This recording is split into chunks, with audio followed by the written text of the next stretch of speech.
First Contact and Declaration. The Galactic Federation's survey-shipped celestial observer emerged from hyperspace at the edge of Sol system, its crystalline hull refracting the distant sunlight. Senior researcher Zix-427 manipulated her sensory appendages across the bioorganic control interface, directing the ship's advanced scanning arrays toward the third planet. Earth wasn't supposed to be particularly interesting. Just another routine survey of a developing world. Anomalous readings detected, the ship's neural network announced, its harmonics carrying undertones of confusion. Atmospheric composition indicates extreme oxidation levels. Surface temperature variations exceed standard habitability parameters. Biological diversity readings. Error. Please recalibrate. Zix-427's chromatophores flickered with concern. She'd studied thousands of worlds across her 3-century career, but these readings defied conventional planetary science. The atmosphere was a volatile mix of corrosive gases.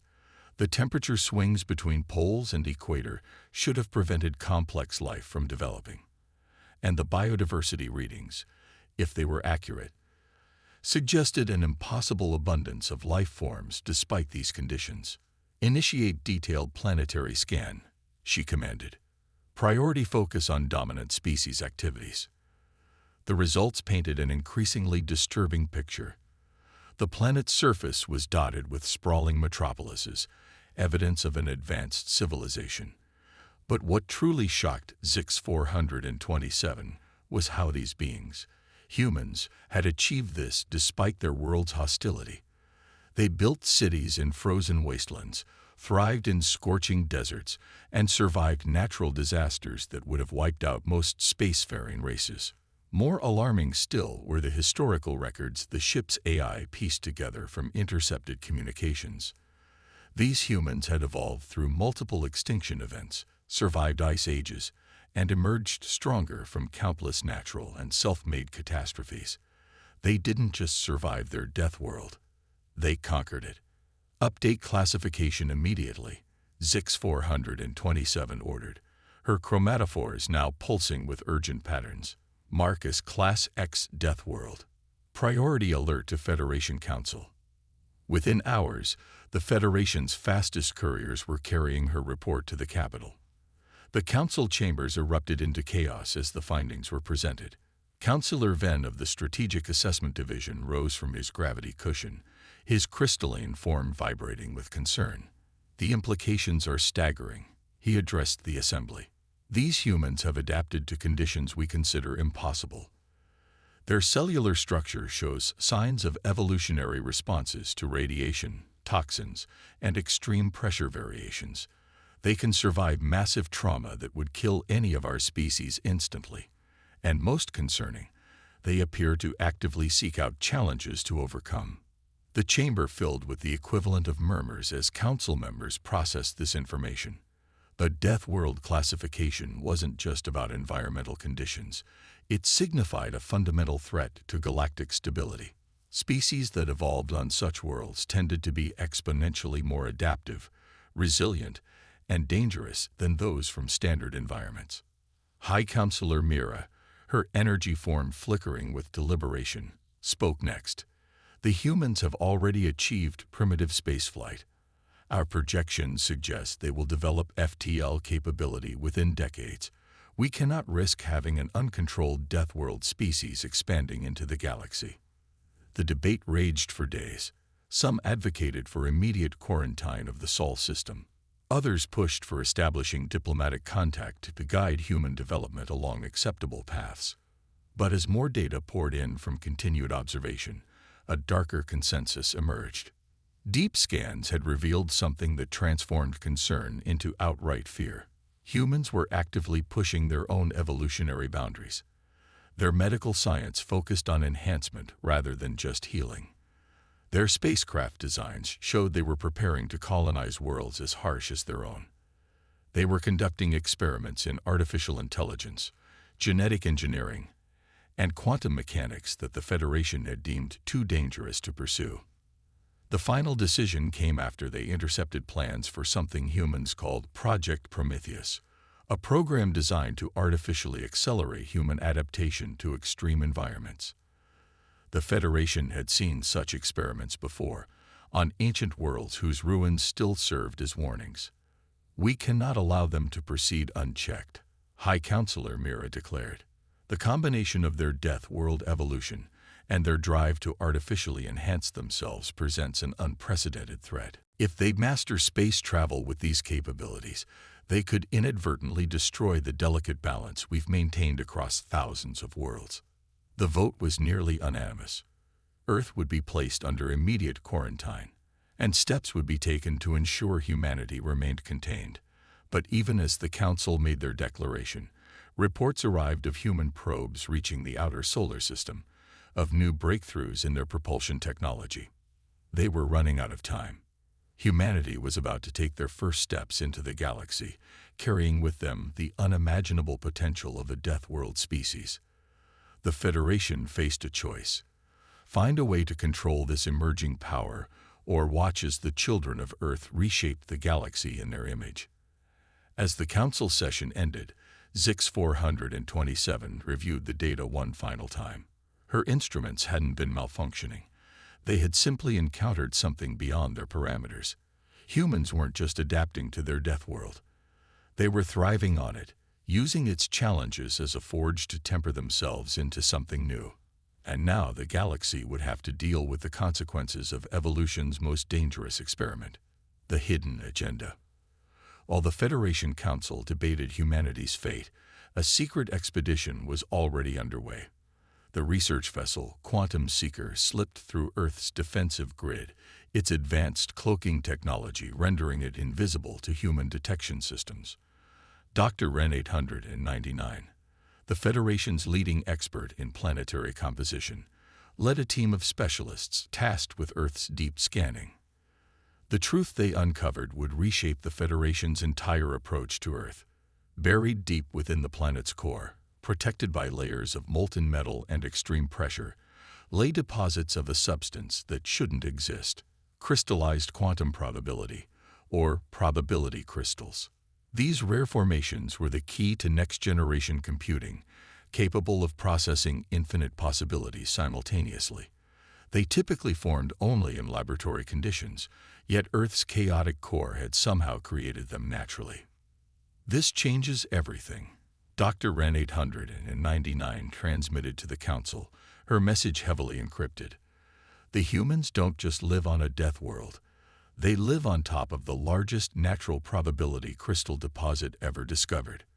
Their very evolution may have been influenced by quantum probability fields emanating from their planet's core." The Council's response was immediate: continue monitoring. Share nothing with the humans.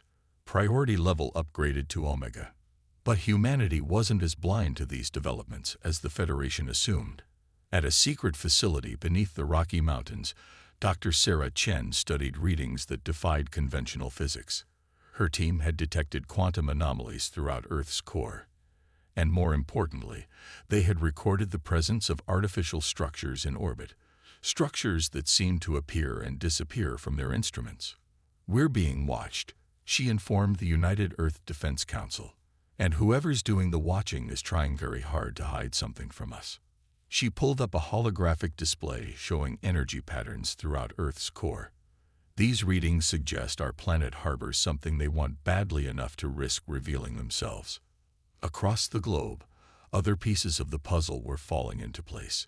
Professor James Okonjo in Nigeria had documented strange crystalline formations in deep mining operations, formations that seemed to defy the laws of probability. In Russia, Dr. Anastasia Petrova's quantum computing experiments had yielded results that suggested their test crystals were somehow resonating with something deep within the Earth.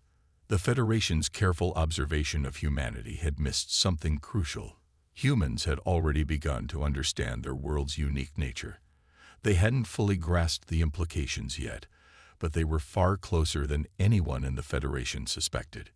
In orbit, aboard the Celestial Observer, Zix 427 received troubling reports. Human quantum research was advancing at an exponential rate. They had already developed primitive probability computing, decades ahead of schedule. More concerning were the mining operations. Several were getting dangerously close to major probability crystal deposits. "We can't wait any longer," she reported to the Council. "The humans are on the verge of discovering the crystals. Once they understand what they have, there will be no containing them." The Council's debate shifted from containment to acquisition. The probability crystals couldn't be allowed to remain in human hands. With such power, humanity could bypass centuries of technological development. A species that had evolved on a death world, armed with probability computing, would be unstoppable. Meanwhile, in her underground lab, Dr. Chen made a breakthrough. By correlating quantum fluctuations with gravitational anomalies, she had managed to track the movements of their invisible watchers. More importantly, she had begun to understand why Earth was so important to them. "The crystals in our core," she explained to the Defense Council, "they're not just rare, they're impossible. Every other planet with similar compositions is dead. But Earth is alive because of them. Our entire evolution, our ability to survive what should have killed us 1,000 times over, it's all connected to these crystals." The Federation Council reached its decision. Earth would be quarantined, officially to protect the galaxy from a death world species. The real operation would begin immediately after, a massive engineering project to extract the probability crystals from Earth's core. The fact that such extraction would likely destroy the planet was classified at the highest level. But even as the Federation finalized its plans, humanity's understanding grew. In labs across the globe, scientists began to grasp the true nature of their world. The impossible planet that had forged them through countless disasters had one more gift to offer: the key to humanity's next evolutionary leap. The stage was set for a confrontation neither side fully understood.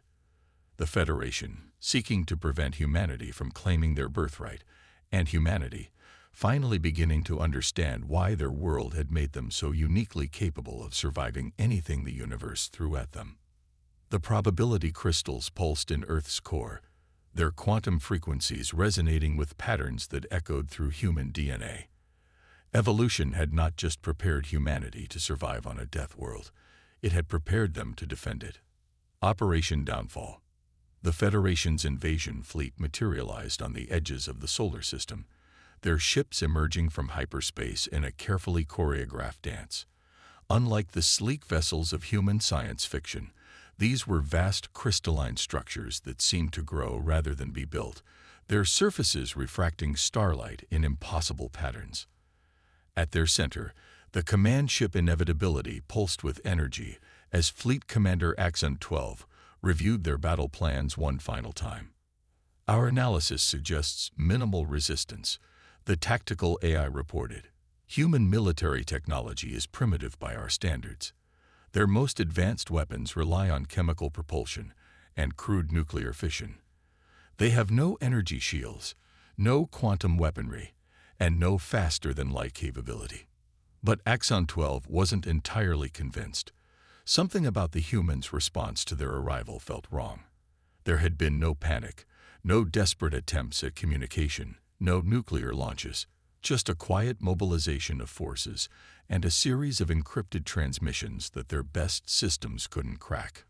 On Earth, Dr. Sarah Chen stood in the heart of the Quantum Defense Initiative's command center, watching as holographic displays tracked the incoming fleet. "They're positioning themselves exactly where we predicted," she noted, her voice calm despite the circumstances. "Their technology may be advanced, but their tactical thinking is conventional." Around her, the combined military and scientific leadership of Earth had gathered. The past months had seen the greatest cooperation in human history as the world prepared for this moment. They had known the invasion was coming. The quantum probability matrices in Earth's core had shown them thousands of possible futures, and this confrontation had appeared in every single one. The Federation fleet began its advance, their ships moving in perfect formation toward Earth. Their first strike was meant to be overwhelming, a simultaneous attack on every major military installation and government center on the planet. But as their weapons powered up, something unexpected happened. Earth's quantum field, previously dormant, surged to life. The probability crystals in Earth's core, resonating with patterns encoded in human DNA through millions of years of evolution, activated. Every human on the planet felt it, a sudden awareness of possibilities, an intuitive understanding of quantum states that had always been just beyond their grasp. The Federation's opening salvo met prepared defenses that shouldn't have existed. Quantum shields flickered into existence around critical targets, their technology a hybrid of human innovation and the inherent properties of their death world. Human counterattacks demonstrated impossible accuracy, as if they could predict exactly where enemy ships would be. Impossible. Axon 12 transmitted as the first wave of attacks failed. They're utilizing quantum probability prediction, but their technology isn't advanced enough. Unless the realization hit too late. Unless they've been connected to it all along. Dr. Chen smiled as she watched the Federation fleet's perfect formation break apart in confusion. We never needed to build quantum computers, she explained to the assembled leaders. We are quantum computers. Every human being, shaped by millions of years of evolution on a world suffused with probability crystals. We just needed to wake up to it. The Federation's carefully planned invasion devolved into chaos. Their ships, designed to fight conventional battles, found themselves facing an enemy that seemed to anticipate their every move. Human defenders demonstrated capabilities that defied their technological level, pilots maneuvering with prescient awareness, ground forces coordinating with impossible precision. But the Federation still held overwhelming technological superiority. As the initial shock wore off, they began to adapt their tactics. New battle formations emerged, designed to account for human probability prediction. Quantum jamming fields were deployed to disrupt the connection between humans and Earth's crystal core. The battle for Earth's orbit became a contest between the Federation's advanced technology and humanity's newly awakened quantum awareness. Federation ships, their crystalline hulls glowing with power, unleashed weapons that could reshape reality itself. Human defenders responded with strategies that seemed to bend probability, using their world's natural forces in ways that made their primitive technology devastatingly effective. As the battle raged, Dr. Chen and her team worked frantically in their underground facility. The quantum connection they shared with Earth's core had shown them something vital, a pattern in the probability crystals that suggested this conflict was more than just an invasion.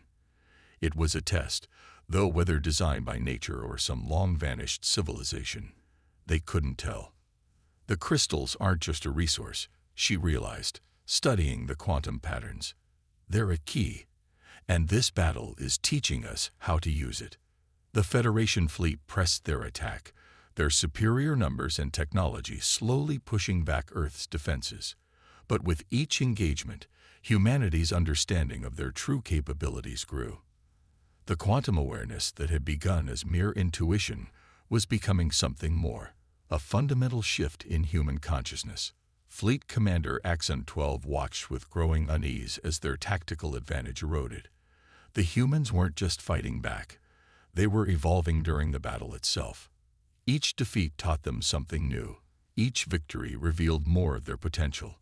The Federation's worst fears about Deathworld species were being proven true before their eyes. As the first day of battle drew to a close, both sides prepared for what would come next.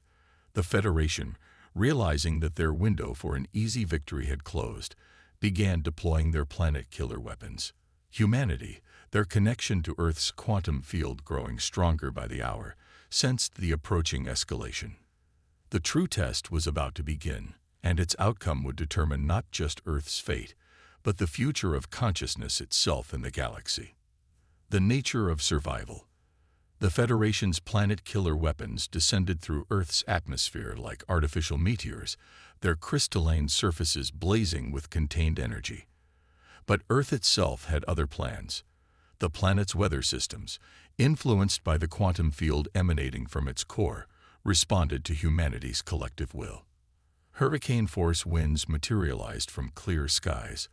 Lightning storms of impossible intensity targeted incoming ships, and the very magnetic field of Earth shifted to disrupt Federation targeting systems. In the Quantum Defense Initiative's command center, Dr. Chen watched as Earth's natural defense systems activated. "We didn't evolve on a death world," she realized. "We evolved with it. Earth isn't just our planet, it's our partner." Across the globe, humanity began to understand what it truly meant to be children of a death world. Soldiers found they could instinctively predict geological events, using earthquakes and volcanic activities to their advantage. Civilians discovered they could sense incoming attacks through subtle changes in Earth's electromagnetic field. The planet's extreme conditions, long considered hostile, revealed themselves as weapons in humanity's arsenal. Fleet Commander Axon 12 watched in growing horror as Earth's environment turned against his forces. Federation landing craft, designed to operate in any planetary conditions, were torn apart by perfectly timed natural disasters. Ground forces found themselves trapped by sudden sinkholes or cut off by flash floods that appeared from nowhere. "This isn't just environmental resistance," Axon 12 reported to the Federation Council. "The humans are synchronizing with their planet's systems. They're turning the very things that should have made their world uninhabitable into a coordinated defense network." In the Amazon rainforest, Federation ground forces encountered the true meaning of Earth's biodiversity. Plants responded to human defenders' quantum-enhanced awareness, creating impenetrable barriers or releasing targeted chemical defenses. Insects and animals coordinated their actions with military precision, turning the jungle into a living weapon. The Siberian front became a lesson in Death World adaptation as human forces used the extreme cold to their advantage. Federation troops, despite their advanced environmental suits, found themselves outmaneuvered by defenders who had evolved to thrive in such conditions. The freezing temperatures that should have been a hindrance became a tactical advantage. But the Federation still held technological superiority. Their ships deployed quantum disruption fields designed to sever humanity's connection to Earth's probability crystal network. In orbit, their planet-killer weapons began targeting the geological fault lines that connected to Earth's crystal core. Dr. Chen and her team worked frantically to counter these new threats. The quantum connection they shared with Earth had shown them something crucial. The planet's systems were more than just natural phenomena. They were expressions of a planetary consciousness that had been developing alongside humanity for millions of years. "Earth isn't just fighting back," she explained to the Defense Council. "It's awakening, just like we are. And it's teaching us how to fight in ways the Federation can't predict."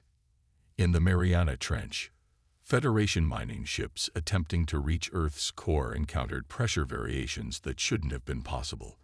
The ocean itself seemed to resist their presence, with currents and temperature changes that defied physical laws. Human submarines, guided by crews who could now sense water pressure and ocean currents instinctively, struck with devastating effectiveness. The Sahara Desert became another demonstration of Death World mastery. Federation forces found their advanced sensors blinded by sandstorms that moved with tactical intelligence. Human defenders used the extreme heat and shifting dunes as naturally occurring stealth systems, appearing and disappearing at will. But the Federation's attacks were taking their toll. Each quantum disruption field they deployed weakened humanity's connection to Earth's crystal network. Their planet-killer weapons, though delayed, were gradually getting closer to their targets. In orbit, Axon 12 received data that confirmed his worst fears. The humans weren't just fighting back. They were adapting to Federation technology. Each quantum disruption field they deployed was less effective than the last. Human defenders were learning to maintain their connection to Earth's crystal network through increasingly sophisticated quantum entanglement patterns. Dr. Chen's team made a breakthrough in understanding these adaptations. The quantum probability crystals in Earth's core weren't just enhancing human capabilities, they were recording and replicating successful survival strategies.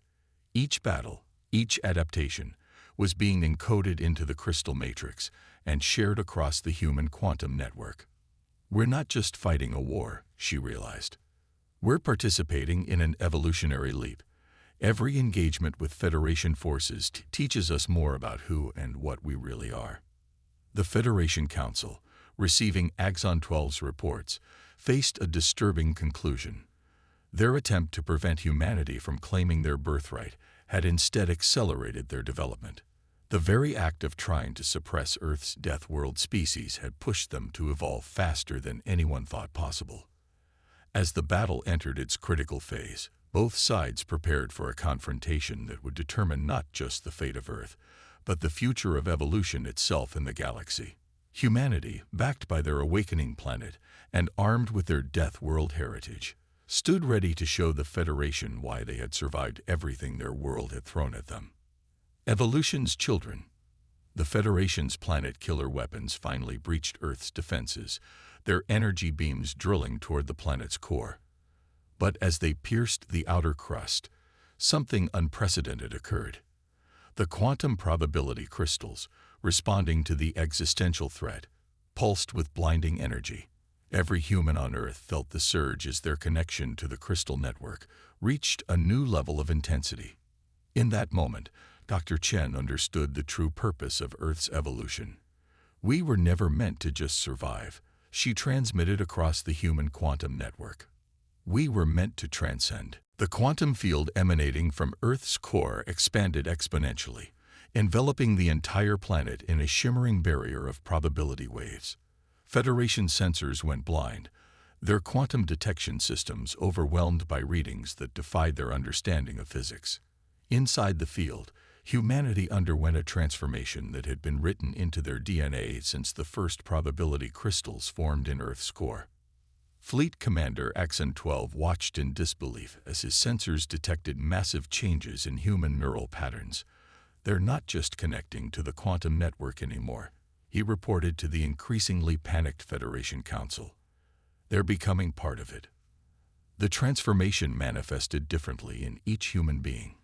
Some gained the ability to perceive and manipulate probability directly, making the impossible probable through sheer will.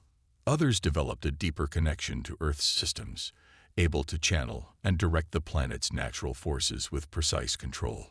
All of them experienced a fundamental shift in consciousness, their minds expanding to process multiple quantum states simultaneously. Dr. Chen, at the epicenter of the transformation, saw the pattern that had been building for millions of years. Earth hadn't just been a harsh environment that forced humanity to adapt. It had been a crucible designed to forge a new kind of consciousness, one that could bridge the gap between classical and quantum reality. The Federation's planet-killer weapons, designed to destroy worlds, found themselves affecting probability states that no longer followed conventional physics. Their energy beams split into countless possible trajectories, none of them reaching their intended targets. The quantum disruption fields they had deployed began to work in reverse, strengthening rather than weakening humanity's connection to the crystal network. In orbit, Federation ships discovered that their advanced technology was becoming unreliable.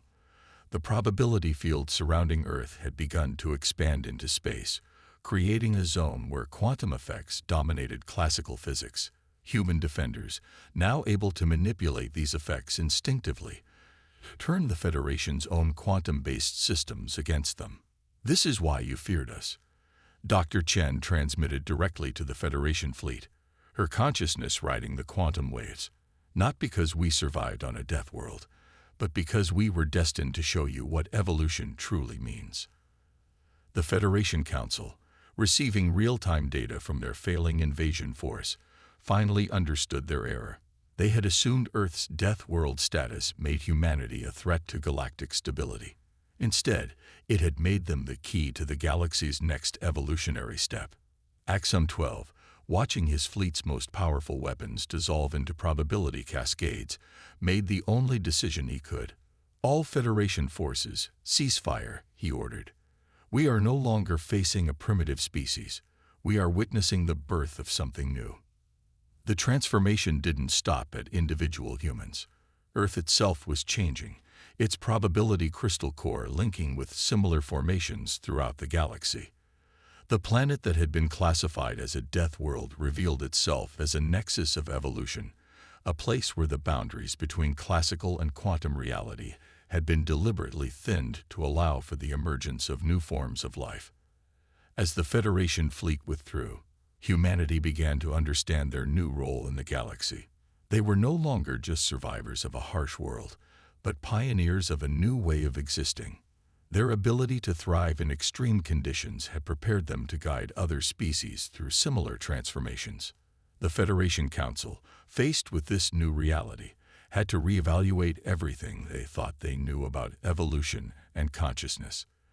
The Death World classification system, designed to identify threats, had failed to recognize the emergence of a new stage in galactic development. Dr. Chen, her consciousness now able to span the quantum network that connected Earth to the stars, saw the true scope of what humanity had become.